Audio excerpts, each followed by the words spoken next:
Good evening. It's your boy Deep with the motherfucking speak.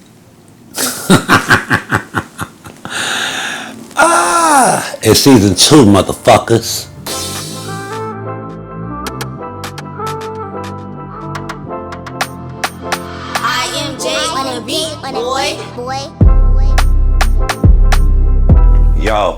Yo, it's your boy Deep with the motherfucking speak.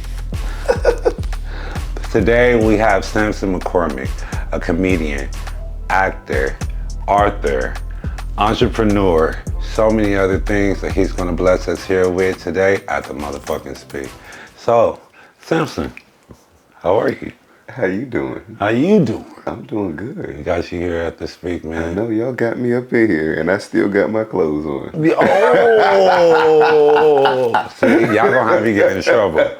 See, the thing is that we'll talk about that later. We ain't even gonna do. He's a real comedian. That's what I'm trying to tell y'all. So, watch the body language. Watch the. Yeah, it's gonna be a good time, y'all. How you doing today?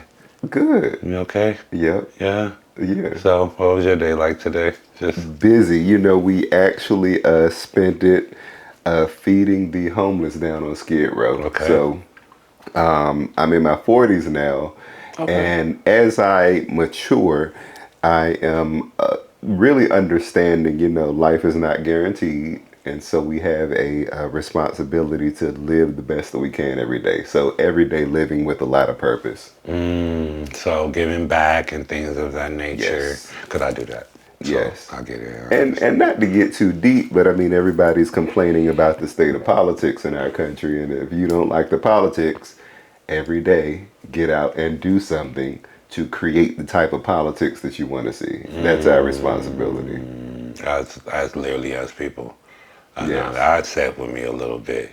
So, being in that type of thing, do you do a lot of like speaking out for homeless, minorities or LGBT? You haven't. Have you ever been offered? Anybody ever came to you and was like, "Hey, we'd like you to come and"? No. Back in the early 2000s, I think I did what we call more speaking. Okay. But in the age that we're in now, the type of speaking that I do is more politically incorrect. And I think if you really care about the people, that requires a lot of truth telling. And people aren't big fans of the truth these days. So if you're somebody who tells the truth, you get in a lot of trouble. Right. And oh, you're problematic and this and that. Yes, I'm problematic, but it's because I care about what's going on. Can we cuss? Yes, you didn't hear me It's a say Sampson motherfucking McCormick. You did. Yeah, we cussing here. We wrong. Well, Cuss okay. away. What the So hell? there are a lot of people who, they say all the right things and they say things that make people feel good, but they're horrible people. And they claim to represent our community and they claim to, be about this and that, but they're horrible people. I would much rather people assume that I'm bad because I say things that may not feel good to hear, but I'm actually somebody who's, doing things because I really care about us as a collective.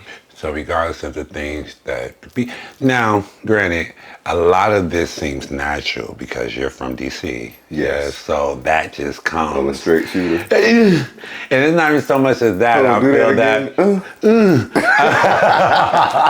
I feel that that comes more natural, being that you come from, a political field where you see that, and it's like governors, and y'all get the president there, and it's like where he resides, and however many they change or whatever the case may be. You see the whole activistness of it. You know what I'm saying? On how it leads up into a president that we want and a president that we don't want. So you think that might come a little bit, like, you know what I'm saying? Because it feels very like you are.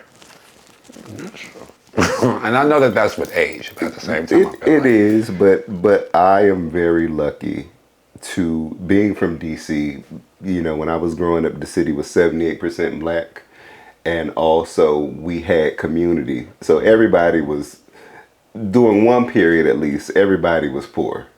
But we did not know we were poor because we had everything we needed. We had block parties. You know, if somebody needed to work double shifts, you knew your neighbor would watch your kids and things like that. So everything was black people. I love black people and community.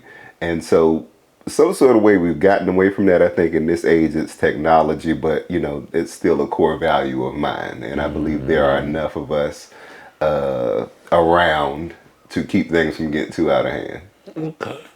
So just going into a little bit of that, just a little bit of it, because I don't try to get too political on the speak, y'all, because I've been getting hit about different. Fuck them people. Fuck them kids. You know what I'm saying? That's what we gonna.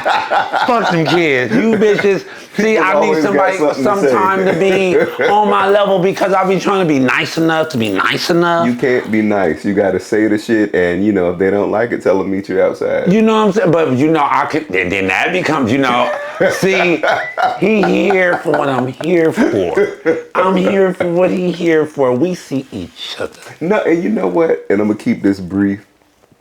The thing is when you are somebody who's passionate and honest and that sort of thing, and just in general, you know, there are people on the internet, they'll talk shit to you. And we live in LA, I go to West Hollywood, I run into these people and I walk right up on them like, aren't you such and such? Say what you said to me online to my face. No. And I'm like, just keep in mind when you talking shit on the internet, there's somebody on the other side of that computer reading what you have to say or phone or whatever. So watch your mouth. If you can't say it to them, to their face in person, watch your mouth. You know what I'm talking about. I was looking for the person he wasn't talking to because he was talking to me and I heard him loud and motherfucking clear. See, the thing is that, you know, you're gonna make me put my cards down and I'm gonna go like this.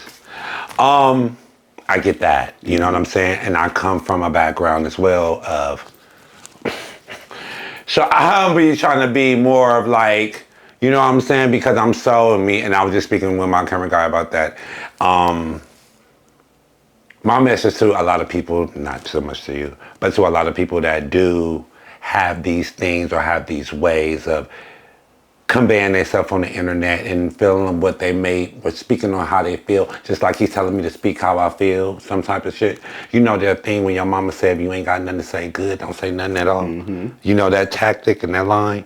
Even when you do have something good to say, because you feel like whatever comes out of your mouth is good that you're saying, whether you're typing it out, whether you're speaking it out, a lot of people feel like what they say is good. They be like, bitch, I feel like that's what I saw, that's what I see. I think that's because everybody has a platform now, and everybody don't need a platform. You know, we were much better when saying things out loud publicly was moderated, and now it's just chaos. So I think, you know, most people need to stop and think about what they're saying before they open their mouth. And then think about it again, and then think about it again, and then say it. Now, we live in a world where we have everybody that feels like nigga is my homie, pal, buddy, what's up, girlfriend, nigga. Yeah. And we can just say that. And not feel like, okay, it's just a word. You know what I'm saying? It's just whatever word, you know what I'm saying, and anything like that. Do you feel like that's okay? To say the N-word? Say nigga. I think there's a place culturally for it. It's my culture. I think culturally it is okay. I think that it has reached a place in the mainstream now where a lot of people use the word kind of freely, especially living here in LA. We hear it a lot. We hear like Mexicans saying it, and I'm like, where the niggas at? You know, I'm waiting on them to come out somewhere. Now, okay, Asians, now hold on. Now, I was just saying this real quick. And I understand they aren't saying it to be harmful, but it's like culturally, I wish that. But for us, we allow them to say it. You know what I'm saying? Because in LA and growing up here, we grew up with them. Yeah. We was just this they was just as black as we was. We Yeah. was just as Mexican as they was. You know what I'm saying? We would go to their mama house and buy candy. She made corn and horchatas in the morning. You know what I'm saying? Right. Tamales and shit. And they will come and, come to our parties and things like that. So with certain, I wouldn't say areas or, things like that, it's just not, it's became more of like a generational thing. Yeah. Because your mama and them said with they homegirls or however that goes now, your kids saying it and their kids gonna say it and it becomes like a generational thing I don't more like than that. just I'm you know what not saying, sensitive no? to words and things like that, but I don't care for that. I think culturally some things should be respected Culturally. where they are and where people have learned to empower themselves, through language. But I do believe that a lot of black culture in particular is exploited in a lot of ways that I don't appreciate, and that's a much deeper conversation. We exploit. I like dressing like an Asian man sometimes. I feel like Asians got the best They shirt. do have great style, They got the best but so do fucking black shirt. people. And we do, you know what I'm saying? So it's like, I get it when it comes down to even with that, but like I said, that conversation, like you said, It's a much deeper conversation. way longer and further and further. So we gonna get out of that, you know what I'm saying? But originally being from DC and things of that nature, pride is big there. They always have that big old situation. And, I love DC Pride. Shout out to Daryl Wilson and all my people over there at DC. Hutton, Daryl Wilson, us Love helping y'all. us. Love y'all. Yes, much love to With DC. that, what's your take on, I gotta say it, black gay men over 25 getting together, going out there, doing the same thing that they've done before 25 and everything like that, and repeating that same old cycle, and it became more toxic than a good time. What is your because with, how can I say this? I'll be trying to say stuff without saying stuff and just trying to say say it. it without. You won't get in trouble with me. I So know you can I'm just not, spit but it that's what out. I'm trying to tell you. Just say I it. got sponsors, I got people, whatever the case may Just be. blame it on me. Go ahead and say it. We got this prize and stuff like that. Some motherfuckers over 30, whatever the case may be, they meet up and you either gonna fuck or fight. Mm-hmm. You know what I'm saying? They bleed your pocket to get you in the section to stand around. Yeah. No one's dancing. No one's doing anything in there. Everybody looks around, smoke them little bitty sticks. You know what I'm saying? Things of that nature.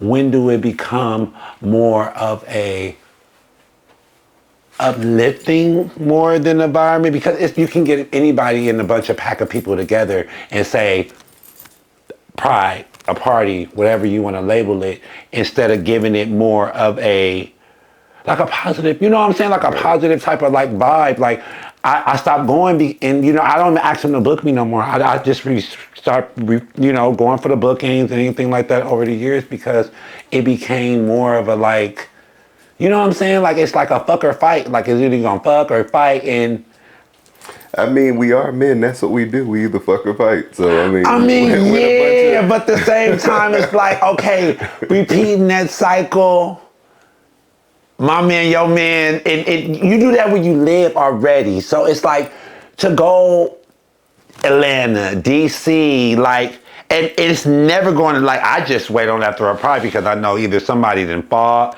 somebody done did something. I just know when I get in my bed and I put my wave cap on, it's going to be some shit on my phone, you know what I'm saying? Because it's like you don't necessarily look at those events anymore for a good time.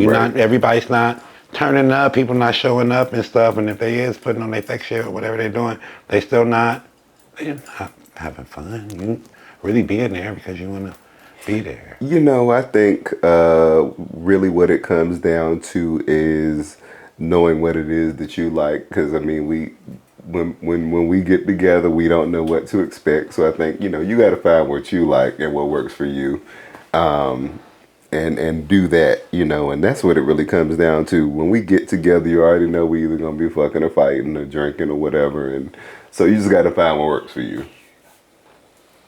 It's no point in even having a conversation about it. It's no point in even trying to regulate it, because it is what it is, and it's what it's gonna be. And so you got to do what works for you, and find like-minded people or environments, or create what you want to have and do that. Otherwise, do that. Go in there, try to behave accordingly, and come on home and go to bed. I mean, for me, it's never been I don't have problems. You know what I'm saying? Like, I don't have issues when I like go. I do, but I don't. So it's like, whatever. But I'm just saying, like, we got another year coming. Prides are finna be here. Different things of that nature, whatever the case may be. We finna be going right back to the, you know what I'm saying? Is this year gonna be different than the year before, and the year before that, and the year before that? You already know the answer to that. No retirement. So I mean, if you want to do something about it, I would start writing out what you think there needs to be. The thing is that it's nothing I want to necessarily do. It's like, you know, it's just a question. You know, not necessarily. And really, what the question is more of a statement. Right. But it was like I'm just trying to find my grounds on this, because it's like you said, a lot of like-minded people. Yeah, like find your tribe. That just, you know, whatever the case may be, like whatever the case may be. It's not so much that it's not my tribe, and it's not nothing that I don't do or want to do or fuck with. It's just that I know the outcome, and even for people that want to go and be in that environment, that have never been in that environment before, that don't necessarily know the outcome, and they walk into Bulldogs in Atlanta, you already know you need to put on your boxing gloves when you go in there. You already know whatever they put in them drinks is gonna make you bite somebody, or somebody gonna bite you, or somebody gonna drop kick you. Are you gonna drop kick somebody? So I mean, I think just try to have fun, and you know, if you are somebody you don't care to fight, when you go out and you see that start to happen, that's when you leave and go on home or go to the next spot or whatever. But I mean, pride is gonna be pride. That's the way it's been. You know, that's what it's gonna be. Getting in my big old age, you know, I understand that. I get that. I know that. I most definitely want to put that out here for y'all, you know, that may be like, oh, I just really want to put that out there for y'all. Like, yeah. Talk about that on my, yeah. So, moving on, and all of the good things and everything like that. You're a comedian. Yes. Have you ever wanted to take this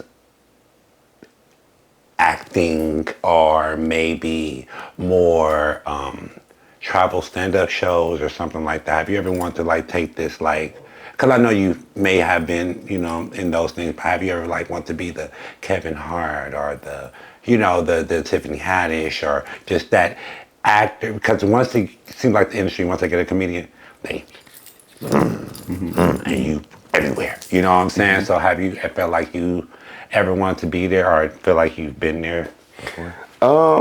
I definitely am one of the pioneers of Black queer comedy. I've been doing this now this year, as of 2026, 25 years. And so, you know, I'm not saying I definitely was not the first Black gay comedian, but I definitely in contemporary culture definitely have contributed greatly to our visibility in the industry. Faced a lot of challenges.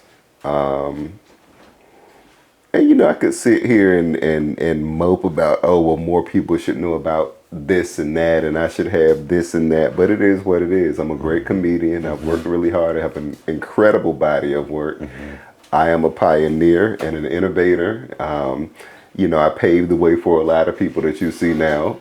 And I'm going to continue to, you know, blaze trails and do great work. You know, I keep getting better and better. I've always been great, but I'm going to continue getting even better.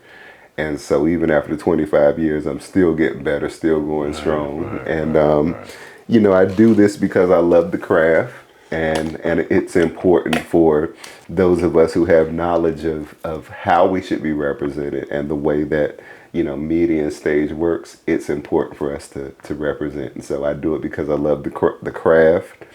I believe in excellence, high standard, and it's also important for those of us who are black gay men or bisexual or queer men to stand up and be represented. So that's why I do what I do. I love that. I love that. Because we need more people like you, Sampson. I've been doing it and I think I do deserve more credit and recognition, but at this point in my career, I'm kind of past that, and it's just I'm okay. Well, fuck that. Who you want to give you your recognition and credit? Because that's what we talking about. What you want me to go get them? I don't really. You want me to go whoop on them? I don't really think you can. It would be. I think it would be nice if if the black gay community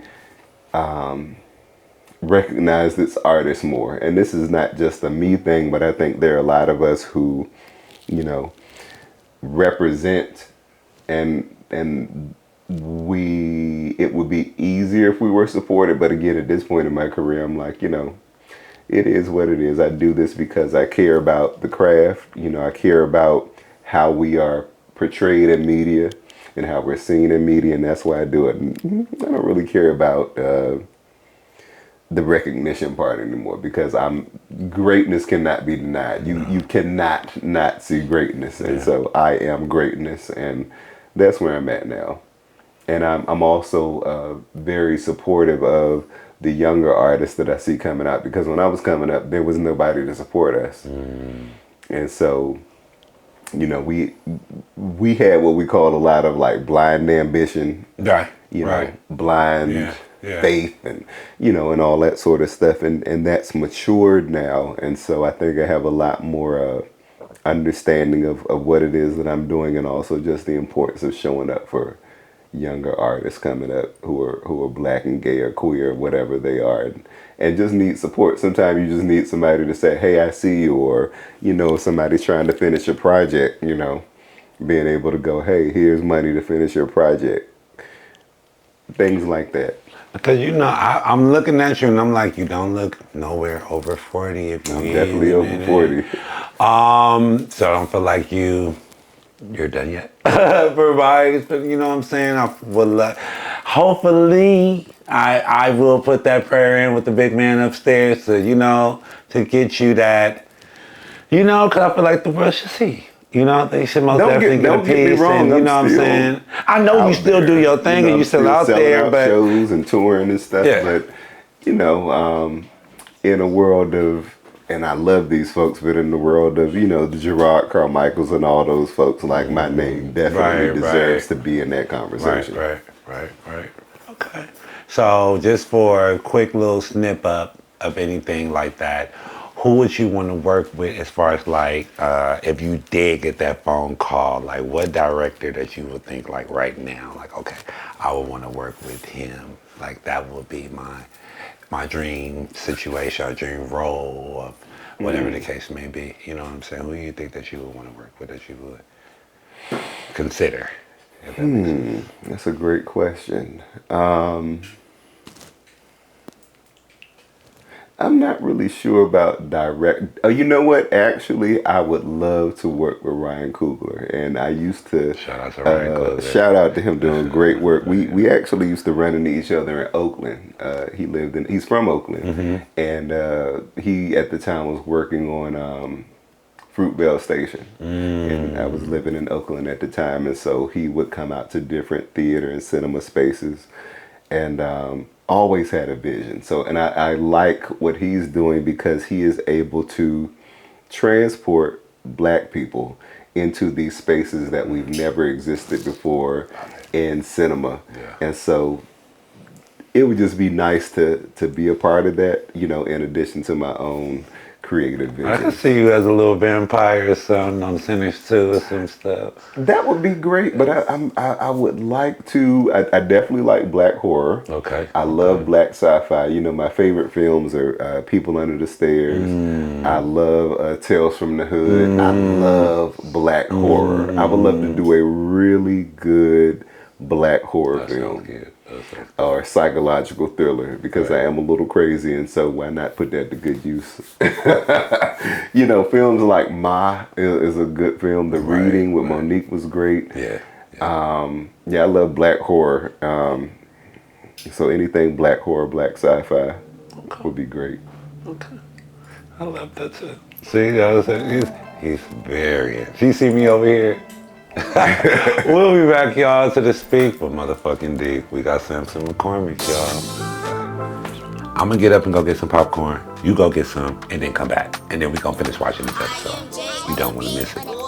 Yo, we back, y'all, with Sampson McCormick. Sampson, what was your first reaction when I was like, I wanted you to come on the show and stuff like that? Oh, I was like, okay, I gotta go buy me a G-string now. Hey, let me tell you, see, I didn't want to touch on the subject, and I was telling my cameraman about this too. This is some gay boy stuff. This ass? Whatever. You know how Homer Simpson be like, oh, that thing, it was like he was in the bathroom, and it was still outside in the hallway. Whatever. Disrespectful to them sweatpants he got on, them drawers and everything that's wrapping, just disrespecting every piece of fabric that thing's sitting up in. I think I'm just a delicious man. That's all. I'm just a delicious man. Are you over 40? Yep. You keep saying that. And I keep getting better as I get older too. Oh. So I'm sexier now than I was when I was in my 20s. Really? And I'm gonna look like this when I turn 70. Really? Absolutely. Well, tell me something. What kind of juices and berries is you eating on? You know what it is? The black of the berry. It's the blacker. Yep, just the delicious black man. Oh, it's that cocoa chocolate. Mm-hmm. Well, I got some tea for your cocoa cup. Mm-hmm. You know. Let me stop, y'all. Let me just stop. So since we on that whole situation, what's your ideal partner? You know what I'm saying? What would you say, like, okay, this is what I find in someone that I want to be with? What would be your ideal partner, you know? When you say ideal, as far as what? Like ideal, what will be, because we can't all get what we want. We absolutely can. We just cannot get what we want. Absolutely Even can. when you ordering it from the drive-through menu, babe, they still fuck up your order. What would be like something ideally that you can say that you will want in a partner? Like, I would want somebody that's greatly financed. I would want somebody with looks. I would want somebody that's, you know, close to God. I would want somebody that, you know, what's your, like, just give me 3 that you would say ideal in a partner that you can think like, okay, that's what I will find a man for me. Because you're single, right? Now you're getting in my business. So, all right, they definitely got to be toxic. They got to be rich, because I'm toxic, so. And what's your zodiac? And you is a who? And you is a what? You a what? My God today. What's your zodiac? My God today. What is your zodiac? You a who? Toxicity. What is they gotta be toxic because you toxic. What's your zodiac? I'm a fire sign, so. Let me smell it.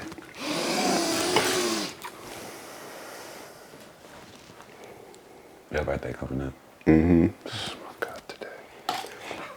A little bit toxic. And you know what? And you want to know how I understand this?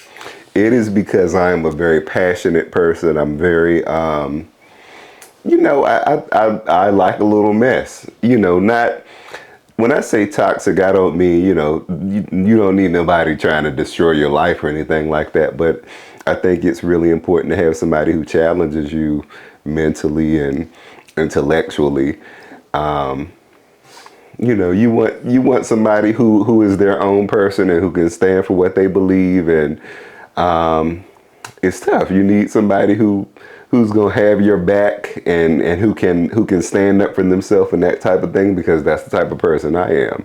So I am a man of very firm, strong convictions, and I admire that in other people. I have always been, kind of a spoiler in my relationships. So I like a person where you give them flowers, and not in a bad way, but they're able to go, okay, I like these flowers, but where my chocolate at? I like that. I like that. Friendship is also very important. I think friendship is super important. The person needs to be your friend before anything else, because there's a level of That's bullshit. I'm so sorry, y'all. I didn't mean to cut you off. What happened? This fucker's gonna say, just go like this, Ken. Go like this. I'm not. Why would you want me to do that? Talk about just go like this, Ken. That's you. Just go like this. I'm not doing that. No, I'm not doing that, Chris. I'm sorry though. Go ahead. That's hilarious. I'm toxic. No, but my lovers have always been a little bit spoiled, and I like that. So you like only kid syndromes? I wouldn't say only kid syndromes, but that's what that is. No, it's not. That's what I got. Well, that's a little different. I'm spoiled from head to the toes. I get whatever I want. I think to a degree that it's not somebody who's a brat, but they know what they want, and they say, hey babe, I want to go on this vacation here. So now I got to make that happen. I like that kind of thing. Oh, so you want demanding. You want not demanding with a toxicity. Well, I think I'm actually quite dominant my own way. So it's just like. But men are men. Men are men. Like you said, they fucking fight.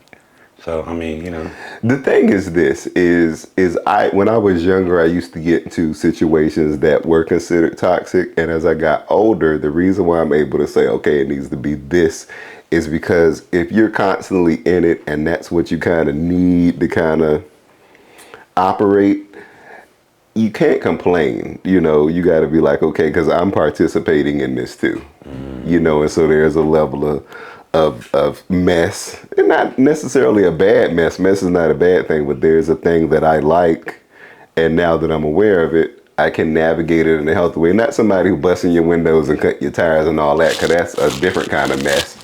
But this man is crazy. Okay, so I am a little crazy. I just literally let you do all of that. For me to just sum up the three things. So you want a messy bitch? No, not a messy bitch. A dominant bitch and a toxic bitch. You want a motherfucker to be doing some weird shit? Hurry the fuck up and talk to you like that and stuff like that? No, not like that. Oh, because you know what I'm saying? No, not hurry the fuck up. No, you talking about something else. But some people can get that misconstrued. No, they cannot get. If that's what I wanted, I would have said that. I said I like somebody who knows what they want and is not afraid to ask for it. That's the dominant part. That's not dominant. I feel like dominant and demanding is the same thing. Yeah, not really. Really? Because I could not be with somebody else who is. I couldn't be. I've always been the leader in my relationships, so I could not be with somebody else like that because we were butt heads. So you got to do what I say, but at the same time, you got to know what you want. Okay. So, oh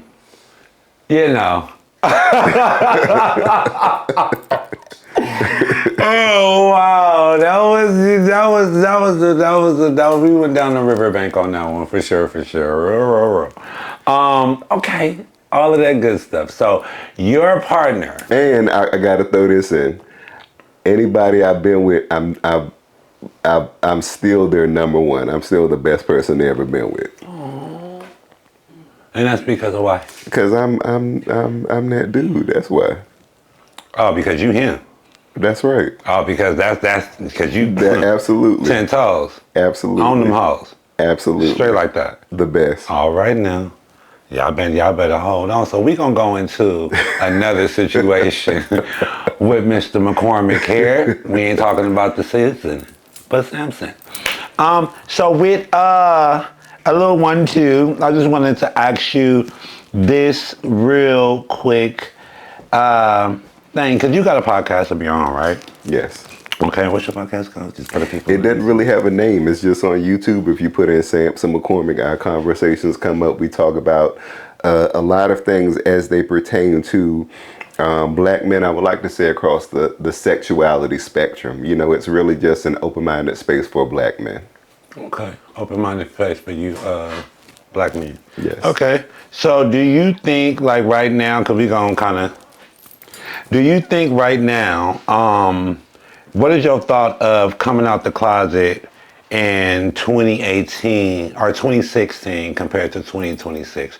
What is the difference that younger people or younger, gays have to kind of convey when they kind of come out the closet when we are, I didn't say we, but when we came out the closet and then when, the new, what do you think the difference is? I think it's a lot more complicated. I think that, and I have learned this through having conversations and also getting a better understanding of my own, personal expression is, there is when we were coming out, it was just, oh, you're gay, you're bisexual, you're whatever. But all that exists across a spectrum now. Not just with sexuality, but also gender identity.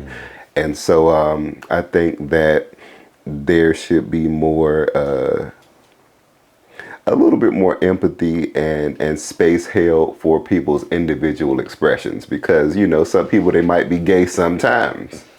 A lot of people don't understand that. What you mean you gay sometime? I'm only gay on the weekends.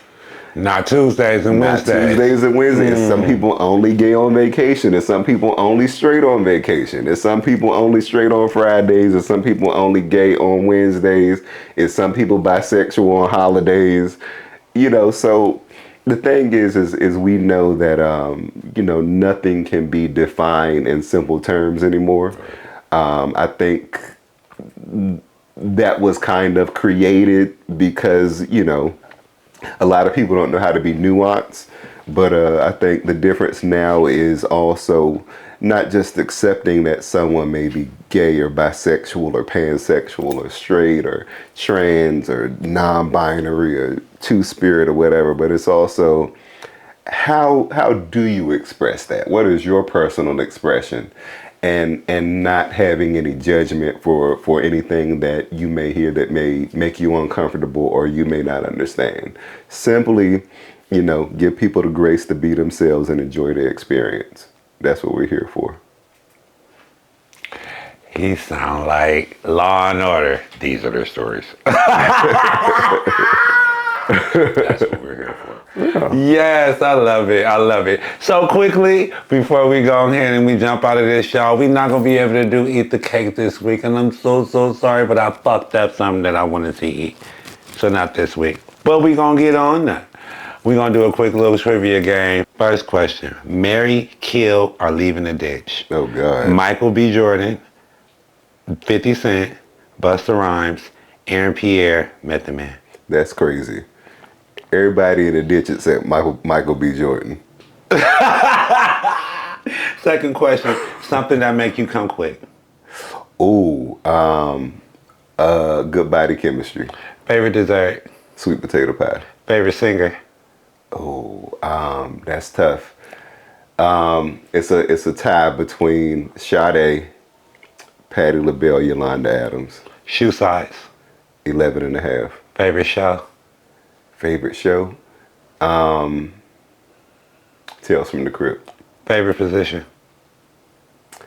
Ooh, whatever. They just gotta ride me. Favorite color? I'm colorblind. Top, bottom, verse or side? You gotta see. Time is up.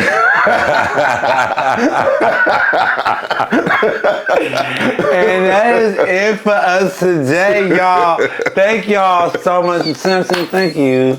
Thank you so much for being here and coming on my show today, Sampson. Sampson, is there anything new coming up that you may want to tell the people, that you may want the people to kind of, you know, tune into besides Sampson McCormick on podcast? If y'all make sure y'all go watch his show. The stage, the podcast. I'm always doing new positions. Wait a minute, I'm just playing. Oh my God. All right. I'm just playing. I can't even ask you the last question. 9 and above or 8 and below? What you talking about? What's that, a store? 9 and above or 8 and below? What are you talking about? Come on now. You just gotta see. My name is Deep. This is TheSpeak. We have Sampson McCormick here. Hands. Yes, Thank you for coming so much. Yes, I appreciate you. I found me a newfound friend, y'all. We're going to be back, y'all. Y'all make sure y'all tune in because we got another little surprise for y'all coming up on episode 3. You don't want to miss it. TheSpeak with Deep here with Sampson McCormick season 2. Yeah. It was a good time, y'all. See y'all later. Peace. You want to be a sponsor on our show? Send us over your email if you want to be a sponsor of our show. We're open. We're looking, waiting. Come on, man. TheSpeak.